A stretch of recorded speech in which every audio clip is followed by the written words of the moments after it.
ಮೀಡಿಯಾಗೆ ಸ್ವಾಗತ. ಧರ್ಮಸ್ಥಳ ಶವ ಹೂತಿಟ್ಟ ಪ್ರಕರಣಕ್ಕೆ ಬಿಗ್ ಟ್ವಿಸ್ಟ್. ಬಂಗ್ಲಾ ಗುಡ್ಡದ ಅರಣ್ಯದ ಮಧ್ಯದಲ್ಲಿ ಕಳೇಬರ ಪತ್ತೆ. 11ನೇ ಪಾಯಿಂಟ್ ಬದಲಿಸಿದ್ದೇಕೆ ಮಾಸ್ಕ್ ಮ್ಯಾನ್?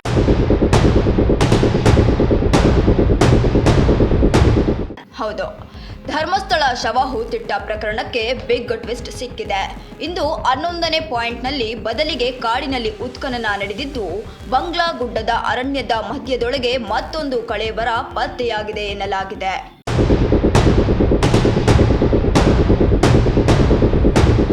ಇಂದು ಉತ್ಖನನ ಕಾರ್ಯಕ್ಕೆ ಮುನ್ನ ದೂರುದಾರ 11ನೇ ಪಾಯಿಂಟ್ ಗುಡ್ಡದ ಮೇಲೆ ಕರೆದೊಯ್ದಿದ್ದಾನೆ.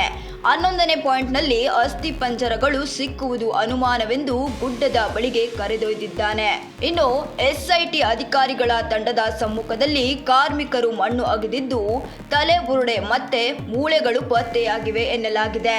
ಇನ್ನು ಕಳೇಬರ ಸಿಕ್ಕ ಜಾಗದಲ್ಲಿ ಮೂಳೆಗಳನ್ನು ಸಂರಕ್ಷಣೆ ಮಾಡೋದಕ್ಕೆ ಎಸ್ಐಟಿ ತಂಡವು ಬಂಗ್ಲೆ ಗುಡ್ಡಕ್ಕೆ ಉಪ್ಪಿನ ಮೂಟೆ ರವಾನೆ ಮಾಡಲಾಗಿದ್ದು, ಸುಮಾರು 3 ಗಂಟೆಗಳ ಕಾಲ ಕಾರ್ಯಾಚರಣೆ ನಡೆಸಿದ್ದಾರೆ. ಬಳಿಕ ಕಳೇಬರ ಪತ್ತೆಯಾಗಿದೆ. ಊಟಕ್ಕೂ ಕೂಡ ಬ್ರೇಕ್ ತೆಗೆದುಕೊಳ್ಳದೆ ಡಿಗ್ಗಿಂಗ್ ಕಾರ್ಯಾಚರಣೆ ನಡೆಸಲಾಗುತ್ತಿದೆ. ಕಳೆದ 4 ದಿನಗಳ ಕಾಲ ಕಾರ್ಯಾಚರಣೆಯಲ್ಲಿ 10 ಪಾಯಿಂಟ್ಗಳಲ್ಲಿ ಉತ್ಖನನ ಕಾರ್ಯ ನಡೆಸಲಾಗಿತ್ತು.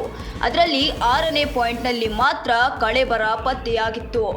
ಇನ್ನುಳಿದ ಜಾಗಗಳಲ್ಲಿ ಕಳೇಬರ ಪತ್ತೆಯಾಗದೆ ಇರೋ ಕಾರಣ ಇದೀಗ ಅನಾಮಿಕ ತೋರಿಸಿದ 11ನೇ ಪಾಯಿಂಟ್ ಬದಲಿಗೆ ಮತ್ತೊಂದು ಜಾಗದಲ್ಲಿ ಮೂಳೆಗಳು ಪತ್ತೆಯಾಗಿದ್ದು, ಇದು ಕುತೂಹಲಕ್ಕೆ ದಾರಿ ಮಾಡಿಕೊಟ್ಟಿದೆ. ಹಾಗಿದ್ರೆ ಸಿಕ್ಕಿರುವಂತಹ ಕಳೇಬರ ಯಾರದು ಮತ್ತು ಈ ಕಳೇಬರ ಪತ್ತೆ ಯಾವ ರೀತಿಯಾದ ತಿರುವನ್ನ ತೆಗೆದುಕೊಳ್ಳುತ್ತೆ ಅನ್ನೋದನ್ನ ಕಾದು ನೋಡಬೇಕಿದೆ.